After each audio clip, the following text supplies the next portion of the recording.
very pleased to have Dr. Raymond Peat with us here again for this month's show, and to bring his wisdom and his research to bear upon the subjects that which don't always seem to be the way that we would have been told the way they are. But like I said, you repeat the question or repeat the solution more than once and time again, it suddenly begins to become more of a reality, and especially when it's backed up with science to counter the supposed science that wants to tell us the other way is the way it is.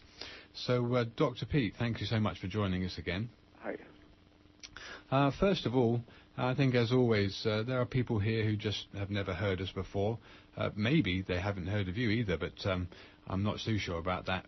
Would you like to just describe your academic and research background for the benefit of any new listeners? Okay. Following on what you were just talking about, my academic career went from linguistics to biology, and there was a continuity of a sort from studying grammar and the structure of language to thinking about strictly biological questions. In linguistics, I was concentrating on how culture interacts with the structure of language.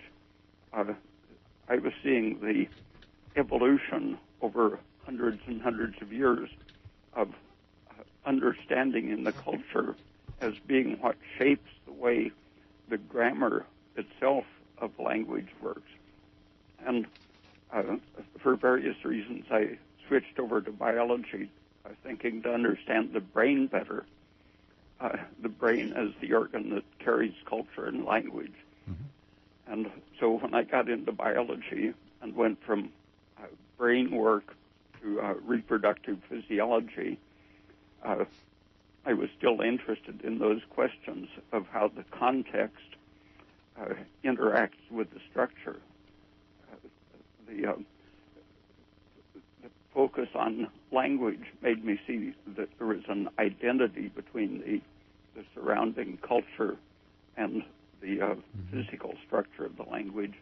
And then going from the brain to other aspects of physiology, I saw that the environment is a part of the organism.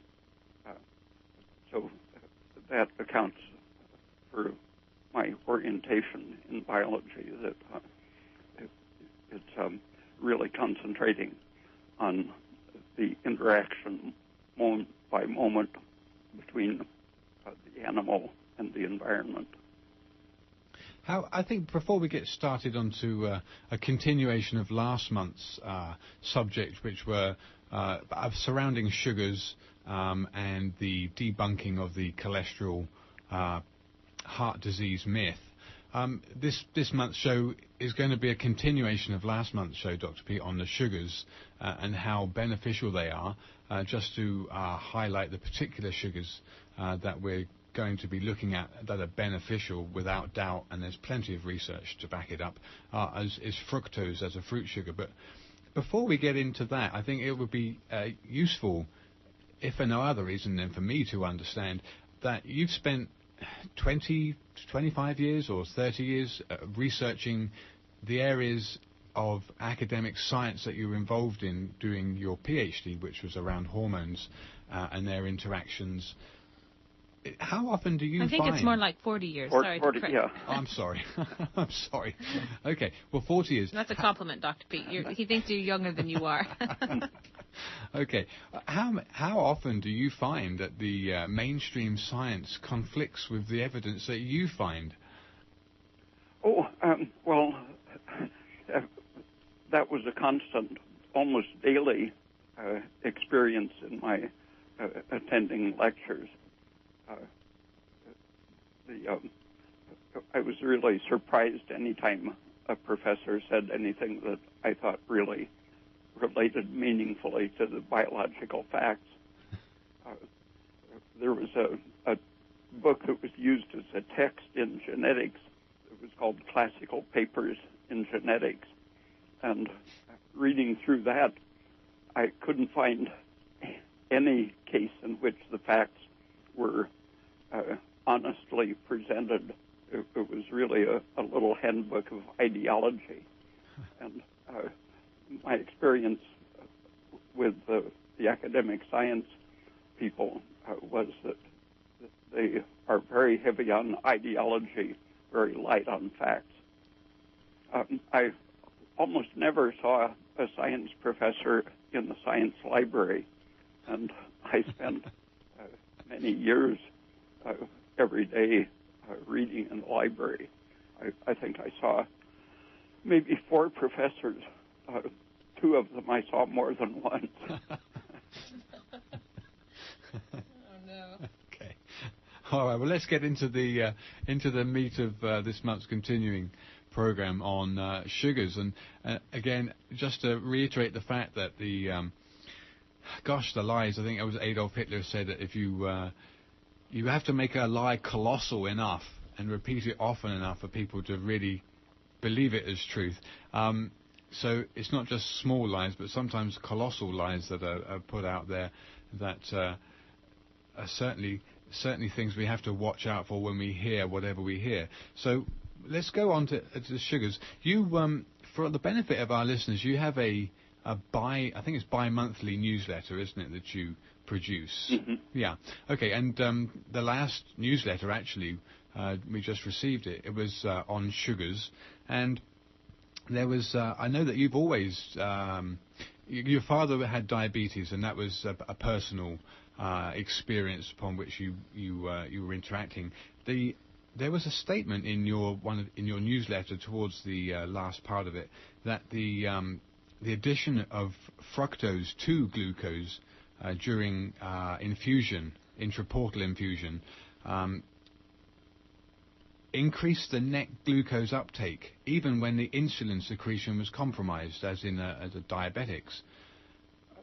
Yeah, they refer to that as a catalytic property of fructose.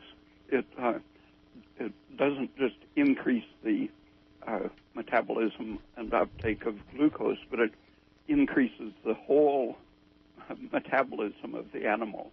In several types of experiments, they've seen a 50% increase in the whole metabolic rate, and that's basically why I'm so interested in the effects of fructose, because the research I did at the university had to do with aging and oxidative metabolism, and the perversion of oxidative energy production with aging and with various toxins, hormones, and unsaturated fats and so on. And the thyroid hormone is what basically distinguishes humans from fungus and bacteria and such.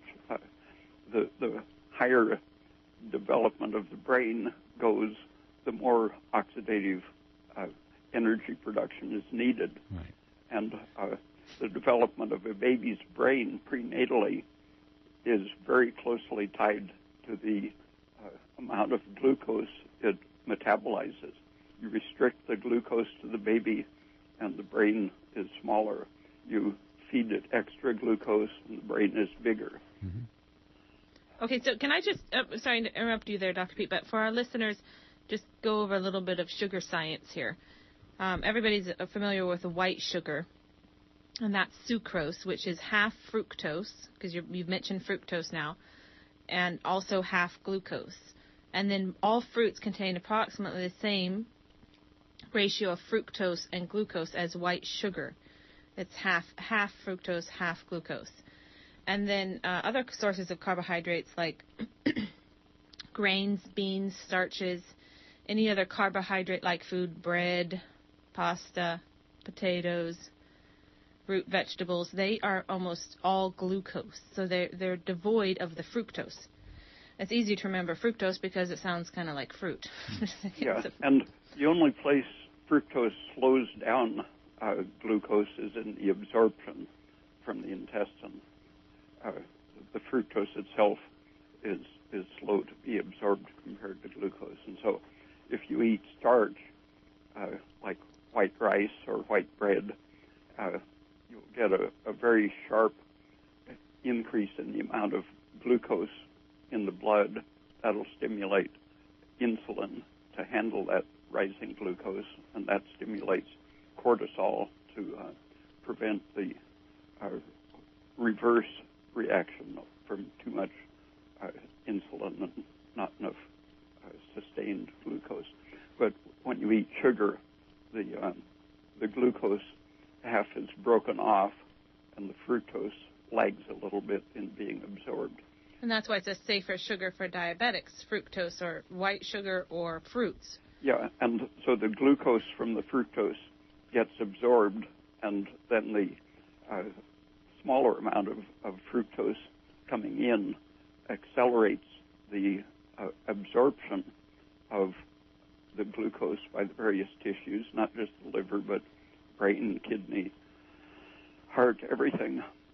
And so it's fulfilling some of insulin's responsibility without having to call on the insulin.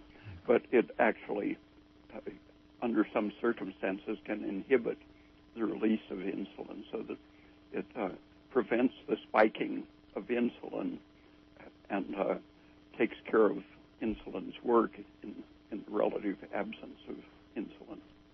So because, again, to explain to our listeners, a diabetic's problem is that they have high sugar, a lot of sugar in their blood, and they need their cells to pick that up. And when the fructose is combined with the glucose, the fructose is actually helping the cells pick up the glucose as well as the fructose. Is that what you're explaining, Dr. Peat? Yeah, it stimulates the cells to take up glucose very much the way insulin does. And in fact, you can't distinguish the effects on some of the crucial enzymes that handle the absorption and use of glucose. Fructose and the pyruvic acid that it turns into stimulate the enzymes that oxidize pyruvic acid just the same way insulin stimulates that same enzyme. So they're really, one replaces the other perfectly. And if a diabetic eats a whole grain or beans or any other starchy type of foods, then they don't have the same ability to use that sugar because it's mainly in the form of glucose, and so then they end up with elevated sugar numbers. And elevated insulin to handle that. Or not if they're insulin dependent. Yeah. But the funny thing, I think, that just to go back to this counterculture, is diabetics are told avoid orange juice, avoid sugar, white sugar, and eat whole grains. And that's exactly the opposite of what I've seen work in our clinic with diabetics, because when diabetics avoid the grains and the starches, even if they're whole grains and beans and root vegetables, and they eat the honeys, the white sugars, and the fruits, their sugar numbers become much more manageable. Yeah, and it was in 1874 that someone first published a paper on the fact that fructose is metabolized by diabetics, where glucose isn't. And at the same time, people were applying the use of sucrose therapeutically for diabetics. But after the publication of the paper showing that diabetics can metabolize fructose, it was fairly common for people to recommend use of fructose or sucrose to diabetics rather than plain glucose. It's just, I think another thing, too, that happens with sugary foods is you don't often find a food that just has white sugar or honey in it. It's usually a sugar or honey with a carbohydrate, and that's where I think the diabetics get into problems with eating so-called sweet foods. And worse than that, the polyunsaturated fats are very often combined as shortening in bakery products, for example. Right. Okay, so that brings us to our good example and our bad example of sugar and fat, because then, of course, the sugar needs to be eaten with a fat as well as a protein, which is what one of our listeners asked me specifically to talk about tonight. The enzyme I mentioned before, pyruvic dehydrogenase, which is activated by insulin or by fructose to handle the oxidation of glucose. That happens to be activated also by saturated fatty acids, but it's inhibited by polyunsaturated fatty acids. And the big overall diet change in the U.S. over the last 40 years has been, contrary to what a lot of people are saying, it's been a slight decrease in sugar, a slight increase in starch consumption, and a big 7% increase in added fats to foods. And most of those fats are unsaturated because of the fear of saturated fats. And the cheapness. Now it's a cheapness, isn't it? The corn oil and safflower oil, all those unsaturated fats, canola, everything but every liquid vegetable oil apart from olive oil, basically, is en masse. Hectares and hectares. And you're right. Already in the 1960s, the polyunsaturated fats were recognized to be the diabetogenic factors. They interfere with the ability to oxidize glucose. It's more recently that they've seen that they specifically inhibit the enzyme which is activated by fructose and insulin. And don't they also destroy the pancreatic beta cells that produce the insulin? Oh, yeah. Every place you look, the polyunsaturated fats contribute to diabetes and obesity. That's a good point in question. Dr. Peat, what's your opinion on the possibility of regenerating islet cells in the pancreas? Sugar itself, sucrose, is known to stimulate the regeneration of beta cells. Wow. That was in my newsletter about a year ago, describing the early treatment of diabetes with glucose, and then looking at the new in vitro studies in which sugar stimulates the regeneration and polyunsaturated fats kill the beta cells. Wow. And sugar often gets the blame for many other things that the polyunsaturated fats do, such as the glycation of hemoglobin, which they measure as an HbA1c.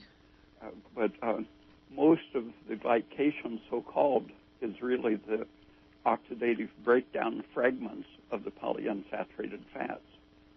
So a person's HbA1c, then, for example, could be lowered if they avoided all polyunsaturated oils. Yeah. Yeah. Because then they'll be able to use their sugars better. So we came up with a really bad example of a way to eat sugar, and that's a donut fried in canola oil or sunflower oil or corn oil. Hold that thought a minute, because I know you probably go straight on to... Just want to let people know that you're listening to Ask Your Herb Doctor on KMUD Garberville 91.1 FM. And from 7:30 until the end of the show at 8 o'clock, you're invited to call in with any questions, either related or unrelated, to this month's Part 2 subject on sugar. And Dr. Peat is our guest speaker. And so, Sarah, you'd like to carry? Oh, I better give the number out. Sorry, I'm rushing ahead. Number, if you live in the area, is 923-3911. And if you live outside the area, it's 1-800-KM-UD-RAD. Okay, that's 1-800-568-3723. So a really bad example would be, a donut made from white flour with also lots of fat in the donut. I think donut mixtures also have fat, so probably would be shortening, which would be a corn oil, hydrogenated corn oil or something, and then fried in a liquid vegetable oil. So you not only have pure glucose, but then you have pure polyunsaturated fatty acids that are blocking your cells using any of that pure glucose. And a good example, Dr. Peat said, was ice cream with fruit, fresh fruit. So there you go. There's a saturated fat and the fruit took the fructose. Very practical application. Okay, well, another question for you, Dr. Peat. Also, there was another part in your article that caught my attention, and it was surrounding fat peroxidation, so the oxidation then of fats involved in the degenerative disease process. despite the fructose increasing the production of uric acid. And you mentioned uric acid was a endogenous, that is, we manufacture it ourselves, anti-inflammatory. It's considered to be our main antioxidant. Oxidants, sorry. And most of the inflammatory signals come from oxidative breakdown products. And so it's our basic antioxidant and a major anti-inflammatory factor. But the breakdown of these polyunsaturates, or the oxidation of those, has a very strong inflammatory effect. Is that? Yeah. But the fish oil type breaks down much faster than the seed oils, and by the time it gets from your food into your bloodstream, there is so much free radical activity that it poisons some of your enzymes involved in immunity. And it's the anti-immune suppressive effect that people see as an anti-inflammatory effect of the fish oil type of fats. The seed oil fats don't even have that temporary toxic apparent benefit. They're just flat out inflammatory. Okay. And then the last point that caught my attention was that, and this was a specific piece of experimentation that conclusively showed this effect, and that was that people that were given a 300 calorie drink containing either glucose or fructose or OJ, orange juice, separately, so 300 calories containing glucose or fructose or orange juice, those that received the glucose had a large increase in the oxidative inflammatory stress producing reactive oxygen species and a product nuclear factor kappa beta. But it was absent in those receiving the 300 calorie drink with just fructose or just OJ. Yeah, that has lots of ramifications, including the immune system, which they were looking at some white blood cells. But bone cells are very responsive to the difference in carbohydrate. And about 35 years ago, someone fed different groups of rats either a high starch diet or a high sugar diet. I think it was sucrose in that case, and gave two of the groups a vitamin D deficient diet, and another group got the vitamin D and the standard food ration. And after they had been on that diet for a while, they tested the strength of their bones, and the vitamin D diet, deficient diet that got starch, had the rickets type bones, poorly calcified, weak, and basically defective, as you would expect from a vitamin D deficiency. But those on the high sucrose diet without vitamin D had strong, well-calcified bones. Surprisingly, it apparently was the increased carbon dioxide production from the catalyzed higher metabolic rate, and the carbon dioxide is largely responsible for proper calcification of bone.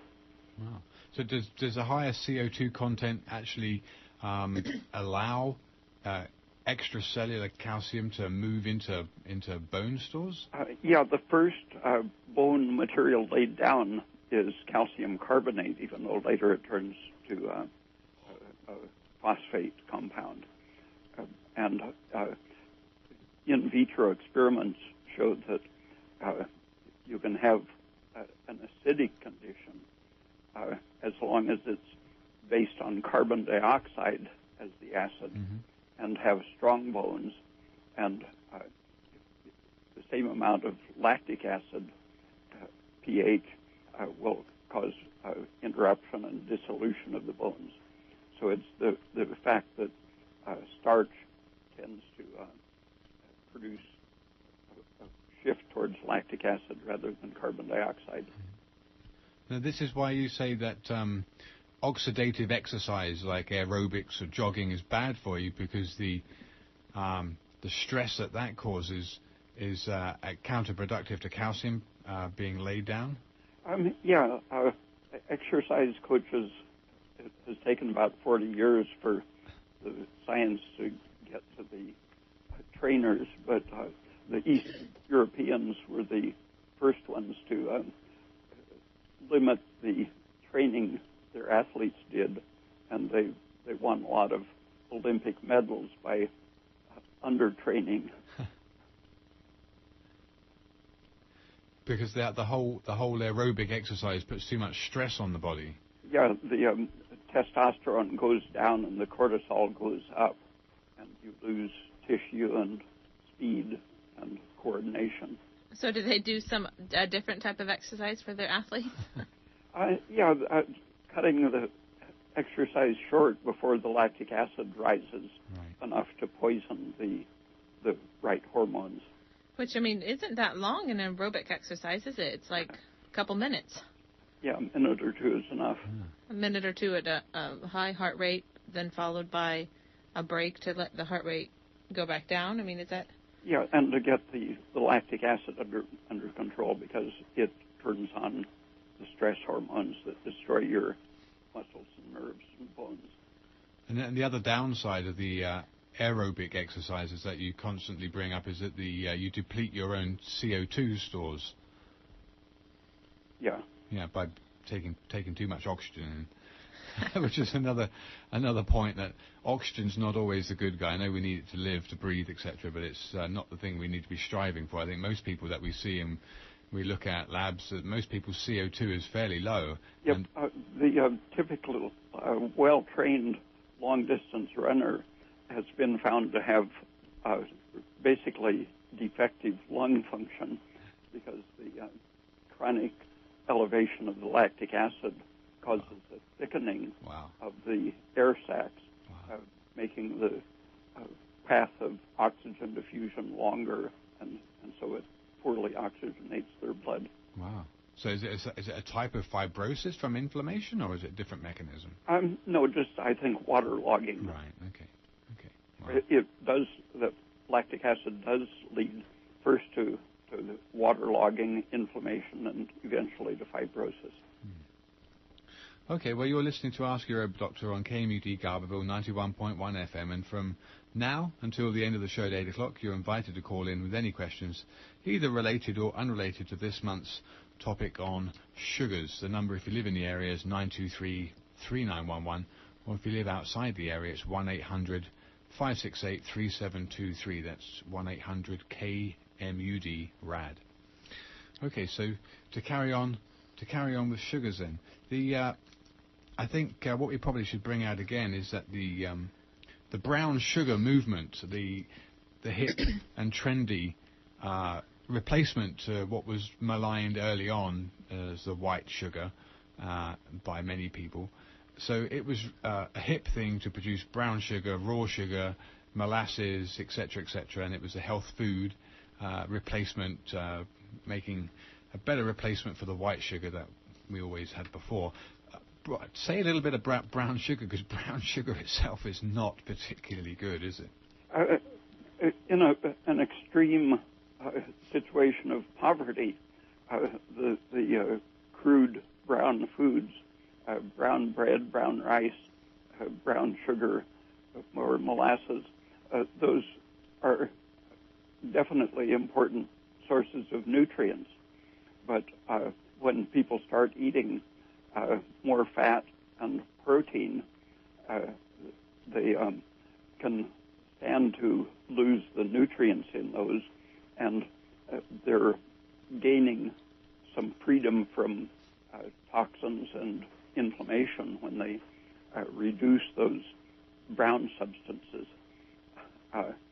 In molasses, for example, it turns brown partly because the sugars are being caramelized.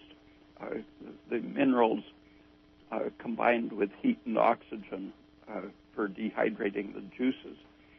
The minerals catalyze the oxidation, and you get reactions combining sugar molecules and changing them. And these become, to various degrees, toxic or pro-inflammatory, allergenic. And even potentially carcinogenic. That's correct, huh? Yeah. Yeah. Well, I mean, we've all heard about the carcinogenic effect of a burnt piece of toast or eating too many French fries that are really browned, and it's the same with brown sugar. It's a caramelization of the starch, of the sugar that causes the allergenic and carcinogenic effect. Okay, we've got our first caller on the air, so let's take our first caller. Hi, I heard you talking about sugar. My son's 34 now, and he drives me nuts about his sugar intake because I think sugar is really bad for you. And when we go out, like to have breakfast or something, he will pour the sugar holder into his coffee. And I said, don't you know that it causes diabetes or it affects diabetes and your teeth, and he's had kidney stones. But whatever I say isn't going to hit him, and he just, keeps using sugar. So I don't understand, because I didn't raise him particularly on a sugar-heavy diet. I believed in natural foods and everything. And so is there any information or where I can get some that would, influence him about the bad things about sugar?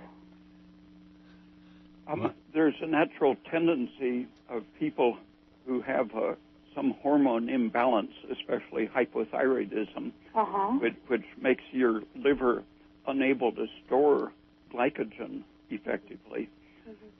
It causes a natural craving for sugar. A glycogen, just so you know, that is a storage form of sugar. You take in dietary sugars, and then that gets converted to glycogen. It's a way of your body to store it up for later on. Okay. So not to be. I was always extremely craving sugar, so was I. Generally eating a lot until I took thyroid. I was probably about 40 years old when I first took thyroid, and I suddenly had no more sugar cravings. I could go 8 hours without getting terribly hungry or shaky or thinking about sweet things. And, well, that's good to know. I'll just have to tell him, he's got to ask his doctor. He said he's been tested for diabetes, and he doesn't have it. But, it's unhealthy what he's doing, pouring sugar into his, coffee. And I don't know if that's just to irritate me or, but it's obviously he doesn't care, and he thinks it's cool. And still he's had kidney stones. And aren't those influenced by sugar? No, I don't think so. No? Okay. Well, only in the sense, negative I sense. can hardly hear you, doctor. When you aren't eating enough minerals, for example, if you let the sugar displace sources of calcium and magnesium and protein, then you do tend to form stones. The parathyroid hormone and other inflammatory things tend to create mineralization of soft tissues and formation of stones in the kidneys, bladder, and gallbladder. Wow. But so what would be the test that would give him the information he needs? Well, a vitamin D serum test for vitamin D3 is one relevant thing. I've had that.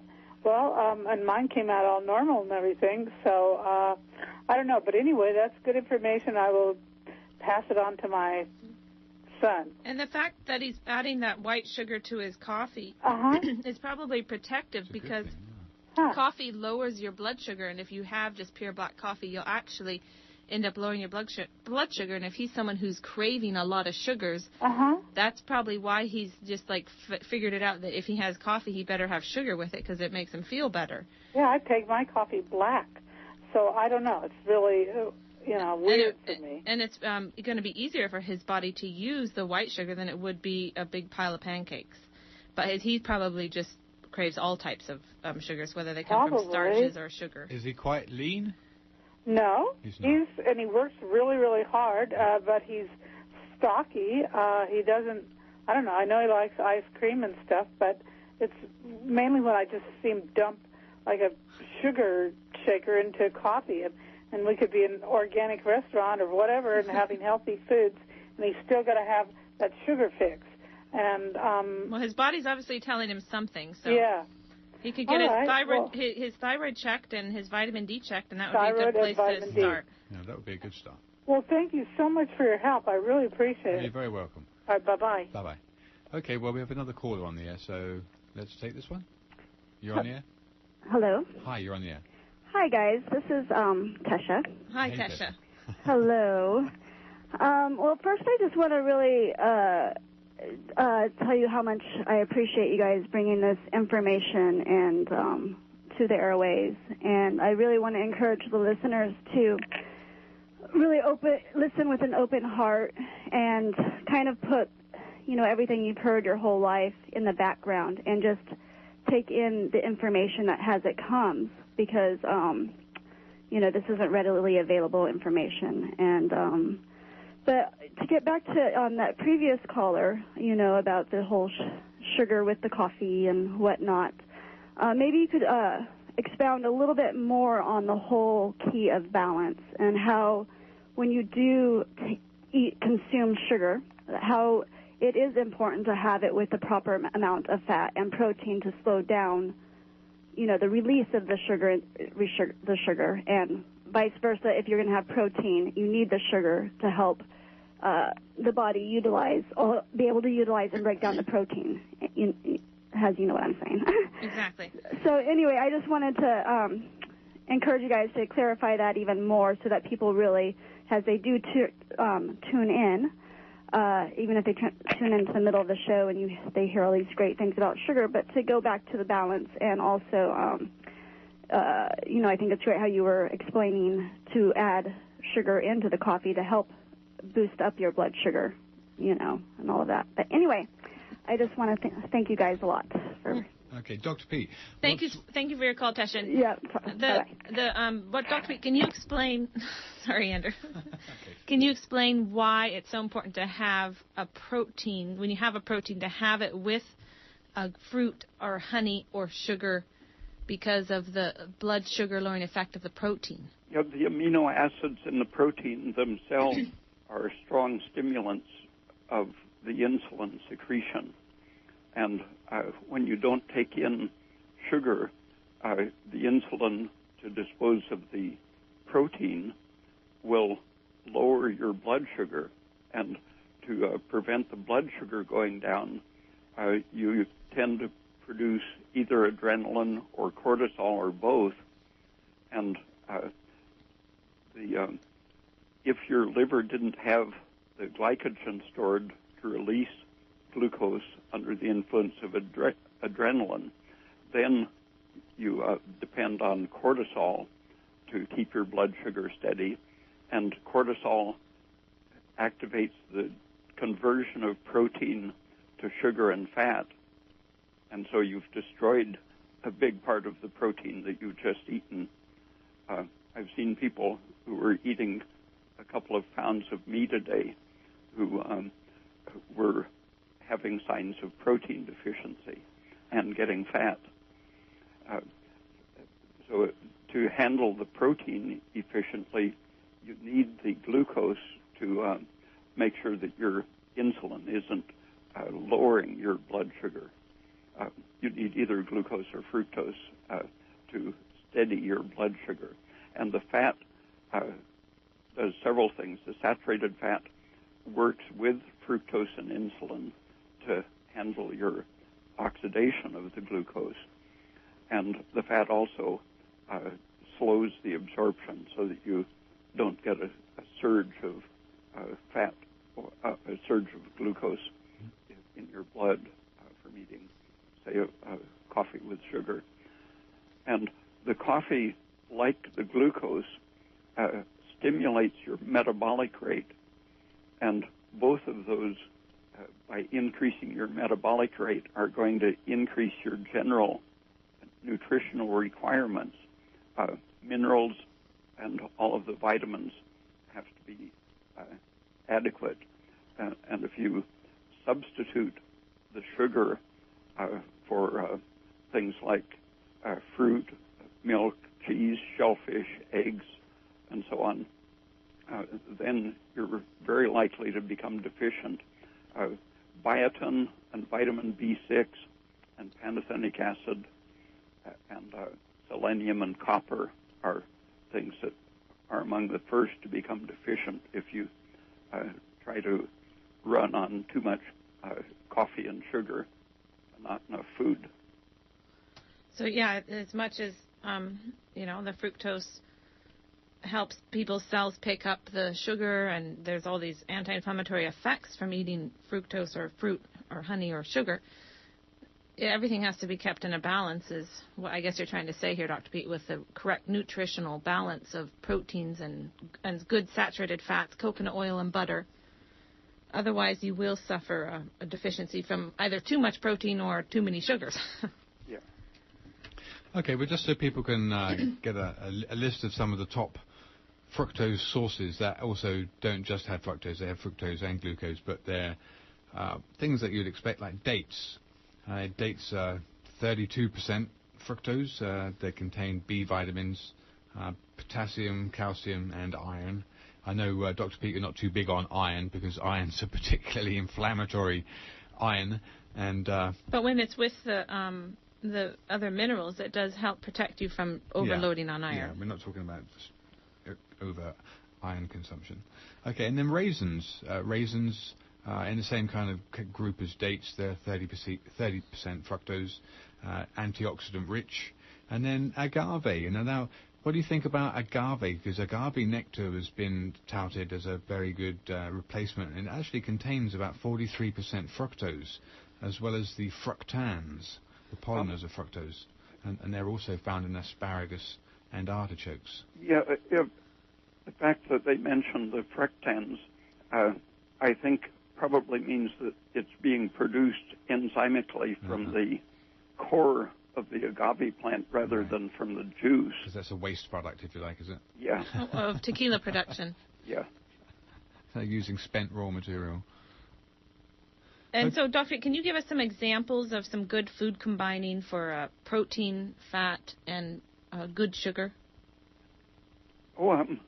Fruit and cheese would be a basic thing for snacks as well as meals.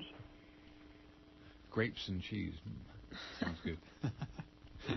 Actually, we have another caller on the air, so let's take this other caller. You're on Hi, there? yes, great show. And first, I wanted to mention, Dr. Peat, whatever you did when that woman said that she couldn't hear you, I haven't heard you better on this show than when whatever you did was that. So keep doing it. I know Michael McCaskill does everything he can to keep everyone's levels good, but I have a little trouble hearing to start with, and sometimes it is hard to hear your wisdom, and I really appreciate what you bring to the air.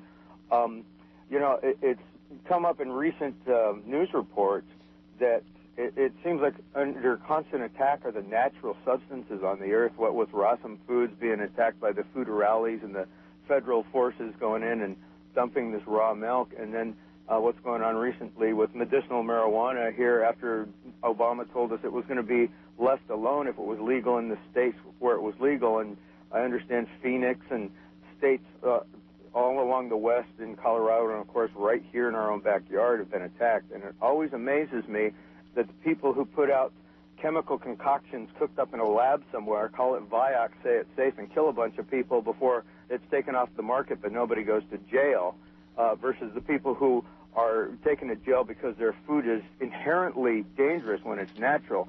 I don't get it. But you guys are on the front lines, and I really, really appreciate you bringing it back to Mother Nature and bringing it home, because this is provided for us, and you all are explaining what it does as it's been provided for. So thank you. And I wanted to ask specifically about dextrose.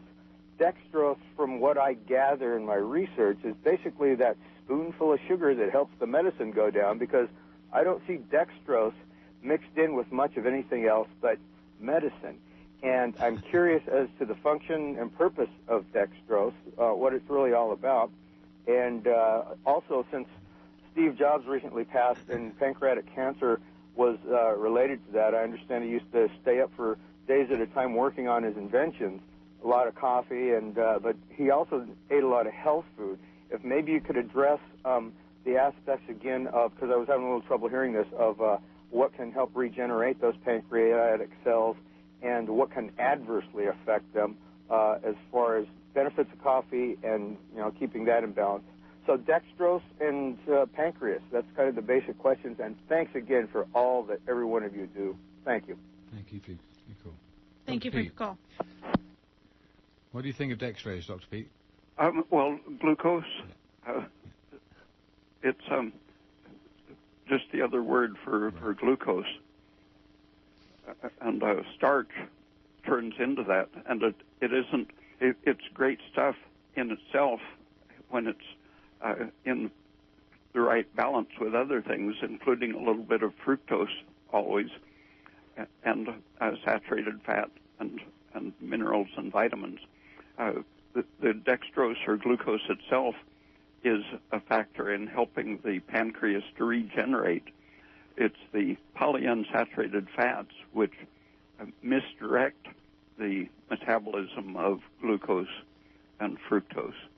And the polyunsaturated fats that are creating the epidemic of diabetes and obesity and later all of the degenerative diseases, cancer and Alzheimer's and so on. Hi, this is your engineer. I have a question. Do they call it dextrose when it's being used industrially instead of a food, or how do they call it dextrose instead of glucose? It just has to do with the optical rotation of it. It's just a different chemical history of the way they name the molecules. Fructose was called levulose because it turns the light to the left. Okay, so basically dextrose just gets broken down into glucose. It is glucose. It is glucose, Yeah. Okay. Oh, there's another caller on the air, so let's take this next caller. Hello, is that me? You're on the air, yeah. Hi, yeah. I would like to ask the doctor. Okay, I stopped eating meat, beef. Basically, I ate a little bit of lamb, and I ate a little pork, and I ate a lot of fish. I stopped drinking coffee. I stopped using mostly butter, and I stopped using milk altogether. And I'm curious about what is, because I have this like lower back condition, but I don't have the arthritis anymore that I had from basically from beef, what I think was like they call it uric acid. But I have like a lower back condition and kind of a hip condition, and I was curious if there was and I take vitamin D3. I take a soluble B12, which is good, but I'm kind of curious about what would be good, because I don't use sugar at all. I mean, if I use anything, I use a little bit of honey, but like that. Anyway, honey, I'm going to get off the thing here and well, wait a minute. On the air. Can you stay on the air, because I think Dr. Peat might have some questions for you. Okay, but I can't hear. Oh, right. Can you turn them up a little bit? Okay, Dr. Peat, can you try to talk especially loud for this next caller here? I'll see. Honey has all of the virtues of ordinary sucrose, and it has some special benefits, such as antiseptic materials that the bees collect from the flowers. But basically, I also understand that there was some old Chinese princesses that were preserved in honey that are still like okay, and the honey's still edible. Yeah, ordinary white sugar has many of those same properties. They've done major surgery, like chest surgery, where they didn't have antibiotics, and they just filled the hole with white crystalline sugar, and the person recovered and had fewer scars than would have happened if they had used antibiotics. Really? But that's fascinating. Honey has... That's fascinating. Yeah, I've got some of the references in my diabetes and sugar newsletter. Did you hear my questions? Yeah, I think you probably had a slight weakness of thyroid function. Meat eaters often get, if they eat too much meat in relation to their thyroid function, they'll often get symptoms, including arthritis. And the low back symptoms are very common in a thyroid problem. So you want to check your temperature and pulse rate and maybe have your thyroid function checked. But sometimes just a daily raw carrot will help make up for the thyroid deficiency by reducing the bacterial toxins that poison your liver and interfere with thyroid function. Okay, and what about kidney? Same thing. The endotoxin absorbed from poorly digested plant material is the main thing that the endotoxin interferes with glucose or sugar oxidation and prevents the activation of the thyroid hormone, and then that leads to all of the inflammatory things, and especially cartilage.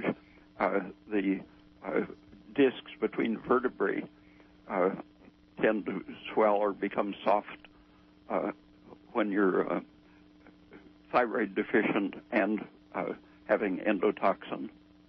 Okay. What I was saying was that, like, I stopped taking any basic dairy. I do a little butter and a little bit of yogurt, but I don't do any milk. I don't do any beef. What about eggs? I don't do any, pardon me? Eggs. Eggs. No, I eat eggs maybe twice a week. You want to try to get at least 80 grams of good protein every day. Oh, yeah. No, I understand the protein. I eat lamb. I eat a lot of fish and stuff, but I stopped doing milk, coffee, sugar, white sugar, and beef, basically. What about fruit like orange juice? I'm not too into orange juice. I mean, I can use it, but it tends to make me rather phlegmy in my throat. Well, dates and grapes, raisins. I love all that stuff. Then and I eat them a lot. Calcium would be the main thing to concentrate on if you're eating enough fish and lamb and eggs. Okay. You should maybe try powdering eggshells. Okay, you know what? I'm sorry to have to break in. Yeah, here, okay. I'm going to get off the air and get somebody else on. No, we've only got 2 minutes left, so we need to wrap up We the need show. to thank Dr. Peat for his generous time and his wisdom. Thank you, Dr. Peat, so much for joining us. Okay. Okay, so people that have heard this evening's show with Dr. Peat, please go check his website. It's www.raypeat.com. There's lots of scientific referenced articles to back up everything that you've heard this evening and much, much more. So his website is always a good source of impartial information, and some of it, obviously, whilst counterculture, it's just open your eyes, folks. It's out there just for the looking, and for those of you who have ears to hear. So until the third Friday of November, we've still got a minute and a half. I don't think we're going to cut off too short, but until the third Friday of next month, November, November 18th. November the 18th. That'll be, the clocks will be going back, and it'll be dark when we come in. So for those people, okay, our phone number, let's just tell people our phone number, shall we? Okay, our numbers, Sarah, how about you want to say it? There you go. If you live in the area, it's 707-986-9506. Or if you live outside of the area, we have a toll-free number that's 1-888-WBM-HERB, which is 926-4372. And thank you very much for listening. We really appreciate all of our callers calling in and all the support. Thank you. Thank you for your time. And don't forget, Pledge Drive, all you K-Mud listeners. Pledge Drive is coming up next week. I think it was the 26th of October. Is that right, Michael? Yeah, October 26th. Great. So those people that have heard and listened, how about pledging a little bit to help K-Mud keep doing what we're doing? Every one of us. Okay. Have a great week, and see you next month. Good night.